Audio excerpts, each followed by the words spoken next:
during this Veterans Week, I want to thank you all for your service.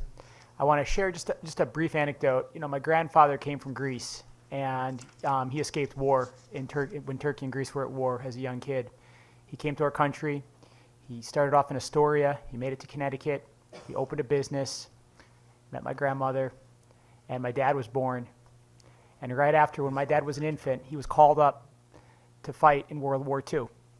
And he didn't even hesitate because he loved this country, and he loved the fact that he could come here, get educated, have a family, start a business. And when my dad was getting older, and he was so proud, he had 4 kids, he put them through American high school. And when my dad was a senior in high school down in New London, he said, "Hey, Pop, I got into Yukon. I want to go to college." And he said, we can't afford it. So my dad applied for an ROTC scholarship.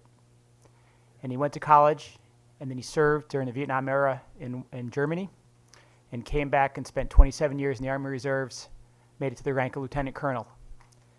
And my father never told me that I had to be in the military. I was a Peace Corps volunteer. I took a different path of service. I got into government. But he said to me, "Chris, you got to give back."